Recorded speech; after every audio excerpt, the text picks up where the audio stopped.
నమస్తే అండి, మీ పేరేంటి, ఎక్కడి నుంచి కాల్ చేస్తున్నారు? నా పేరు ప్రసాద్ అండి. నేను నర్సీపట్నం నుంచి మాట్లాడుతున్నాను అయ్య గారు. మంచిది. ఏం చేస్తారండి మీరు? నేను దేవుడిని నమ్ముకున్నానండి. ప్రస్తుతం అయితే నిరుద్యోగిని. ఆ, సరే, నేను మందిరానికి వెళ్తానండి. మంచిది. ఓకే, మీ ప్రశ్న ఏంటి? ఆఫీసర్ ఉన్నారు, పంచుకోండి. ఆఫీసర్తో మాట్లాడు. మాట్లాడు. చెప్పండి బాబు, ప్రసాద్ బాబు చెప్పండి. హలో, నమస్తే సార్. నమస్తే సార్, నా వయసు 43 సంవత్సరాలండి. సంతోషం.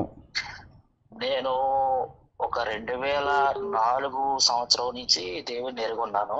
సంతోషం.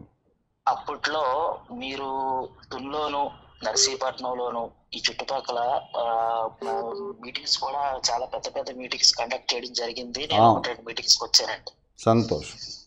అప్పుడు అయితే అప్పటి నుంచి ఇప్పటి వరకు చూసుకుంటే కనుక మనకి ఏ విధంగా చూసుకున్నా సరే దేవుని యొక్క ఉద్యోగం కానీ, మీటింగ్స్ కానీ, లేకపోతే ఈ అల్లరి చిల్లరగా వ్యవహారాలు ఎక్కువైపోతున్నాయి. కానీ అయ్యగారు, మీలాంటి బోధకులు ఎక్కడా కూడా ఒక మంచి ఫ్రీగా అందరికీ అర్థమయ్యేలాగా ఫ్రీగా మీటింగ్లు పెట్టుకునేటువంటి అవకాశం కానీ ఇది కానీ ఎక్కడా ఉండటం లేదు అయ్యగారు. అవును, ఇది ఆల్రెడీ అనుభవిస్తున్నారు అందరూ. అయితే ఆల్రెడీ ఇది తగ్గిపోయింది. అయినా కూడా ఈ మనకు ఉన్నటువంటి బోధకుల్లోనే చాలా మంది ఏకీభవించలేకపోతున్నారు అయ్యగారు. ఏ విషయాల్లోని కూడా సత్యాన్ని ఒప్పుకోలేకపోతున్నారు.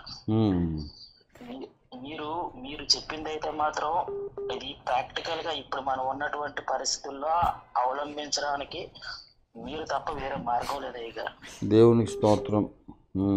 మీరు తప్ప వేరే మార్గం లేదు. ఎందుకంటే ప్రాక్టికల్ గా అవలంబించాలి. ఒక చిన్న సవరణ, యేసు తప్ప వేరే మార్గం లేదు. మార్గాన్ని చూపే మార్గదర్శకుడు ఓఫీర్ అనండి, సరిపోతుంది. మీరు తప్ప ఇంకో మార్గదర్శకుడు లేడనండి. మీరు తప్ప ఇంకో మార్గం లేదంటే శత్రువులు పొంచి ఉన్నారు. నాయన, మీ ఉద్దేశం మంచిదే, మీ ఉద్దేశం మంచిదే. శత్రువులు పొంచున్నారు. యేసు నేనే మార్గం అంటే శిష్యుడేమో ఇప్పుడు ఓఫీరే మార్గం అంటున్నాడని కొత్త ఇష్యూ చేస్తారు. మీకు నాకు తెలుసుగా మీ ఉద్దేశం.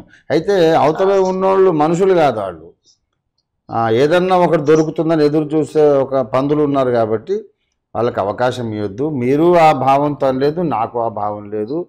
మనకు యేసయ్యేమో మార్గం, బోధకుడేమో మార్గదర్శకుడు. ప్రభువారిని నిలబెట్టడానికి, ప్రభువారి నుంచి పక్క తప్పుకోకుండా కొనసాగించడానికి ప్రాక్టికల్ గా మీరు చెప్పేటువంటి ప్రతి సందేశం కూడా, ప్రతి ప్రశ్నకి కూడా సమాధానం ఉన్నదయ్య గారు. బైబిల్ నుంచి వచ్చే ప్రతి ప్రశ్నకి కూడా మీరు చెప్పే ప్రతి మాటలోని కూడా సమాధానం అయితే ఉన్నది. ధన్యోస్మి, చాలా సంతోషం. వీళ్ళు ఎందుకయ్యా కొంతమంది అంగీకరించకుండా అల్లరిసలగా చేసి మళ్ళీ భక్తుల్ని రేపి అవన్నీ అనేటువంటి బాధ ఎక్కువ అవుతుంది. న్యాయపీఠం ముందు అందరిని కూడా దేవుడు పరీక్షించి అందరికీ తీర్పు తీరుస్తాడు కదా. అప్పటిదాకా ఆగుదాం, పర్వాలేదు.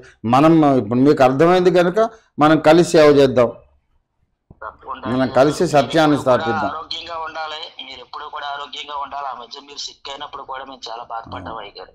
మీ అందరి ప్రార్థనలు బట్టే దేవుడు నన్ను ముట్టాడు, స్వస్థపరిచాడు. దేవుని పరిచర్య అప్పగించిన బాధ్యతలు ముగించేదాకా ఆరోగ్యంతో నాకు దీర్ఘాయుష్యమని దేవుడిని నేను అడుగుతున్నాను. నా కొరకు మీరు కూడా అడగండి. చాలా బాగుండాలి అయ్యారు. ఇది సెకండ్ జర్నీ. చాలా కొంచెం కొత్త పంటలు తొక్కించండి, కొంచెం ప్రజలకు చేరువ చేయండి అయ్యారు. ఎందుకంటే కనీసం ఆన్లైన్ అన్న ఇదన్నా లేకపోతే కనుక చాలా మందికి పూర్తిగా తప్పిపోతారు అయ్యారు. అవునా, మార్గం లేదు, వేరే మార్గం లేదు. మంచిది ప్రసాద్ బాబు. చేస్తున్న కృషి అయితే మాత్రం చాలా గొప్పది అయ్యారు. నేను ఏదో ప్రశ్నించడానికి చేయడానికి నేను మీకు ఫోన్ చేయలేదు అయ్యారు. ఎందుకంటే మీరు ఆల్రెడీ అవన్నీ కూడా ఎన్ని ప్రశ్నలు అన్ని ప్రశ్నలకి సమాధానాలు ఆల్రెడీ రాసి పెట్టారు అయ్యారు. అవునా, అవన్నీ మేము చదివేమో, అన్ని చదివిన తర్వాత మళ్ళీ మిమ్మల్ని ప్రశ్నించాల్సిన అవసరం అయితే లేదు. ఆ విషయాలు అయితే మాత్రం అన్ని పూర్తి చేశారు అయ్యారు మీరు. కాకపోతే ఏంటంటే ఇప్పుడున్న తరం తప్పిపోతుంది అయ్యారు, ఎక్కడికక్కడ భాగం అయిపోతున్నారు. సత్యానికి చెవివ్వరు కదా అంత్యకాలంలో జనాలు. సత్యానికి చెవివ్వరు, దురద చెవులు గల వాళ్ళైన వాళ్ళ మధ్యలో మనం సత్యాన్ని ప్రకటిస్తున్నాం. దేవుడు మీకు మనోనేత్రాలు వెలిగించాడు కనుక మన ఇద్దరం కలిసి సత్యాన్ని స్థాపిద్దాం, అంతే. యథార్థవాది లోక విరోధి అంటారు అయ్యారు. అవునవును. ఇది ఎందుకంటే తక్కువ మంది వ్యూవర్స్ ఉన్నారు, లేకపోతే తక్కువ మంది మనం ఫాలో అవుతున్నారు అంటే శ్రేష్టమైనది ఎప్పుడు కూడా తక్కువ మంది ఫాలో అవుతారు అయ్యారు. ఏసయ్యకు 12 మంది వ్యూవర్సే కదా, అంతే కదా అయ్యారు. ఆఖరి నుంచి 120 మంది వ్యూవర్స్. ఇప్పుడు ప్రపంచం అంతా ఆయన మాట నడుస్తారు. మిమ్మల్ని చాలా మంది ఎప్పుడు వాచ్ చేస్తూ ఉన్నారు గారు. మీరు ఎప్పుడు కూడా అలా 120 మంది 100 మందిని మీరు ఎప్పుడు అనుకోకండి. కొన్ని వేల మందిని మీరు అదే వెలిగించారు. అంటుంది, ఇంకా చాలా నయమే ఇప్పుడు అంటున్నాను. వారి పరిస్థితులను బట్టి ఎవరన్నా ఎలాగంటే ఉండొచ్చు అయ్యారు. దాని గురించి ఏమీ లేదు. ఆమేన్. అయితే మాత్రం ఎప్పుడు నిలిచే ఉంటది అయ్యారు. ఆమేన్ ఆమేన్ ఆమేన్. మంచిది నాయన. జీవితంలో అనేక ప్రశ్నలకి మీ పుస్తకాలు నాకు సమాధానం చెప్పాయి గారు. నేను ఈ రోజు కూడా కొనసాగుతున్నాను దేవుళ్ళు అంటే కనుక అంతా దేవుడు నా మనసులో నిలుపుకోగలుగుతున్నానంటే అది మీరు క్వశ్చన్లకి అంటే మాకు వచ్చే సందేహాలు మీరు ఇచ్చిన సమాధానాలు అయ్యారు. ఇది యథార్థం అయ్యారు. థ్యాంక్ యూ నాయన, గాడ్ బ్లెస్. యథార్థవాదిగా చెప్తున్నాను, యథార్థంగానే చెప్తున్నాను అయ్యారు. Thank you better, God bless. చాలా చాలా థ్యాంక్స్ అయ్యారు. Right brother, okay. Thank you.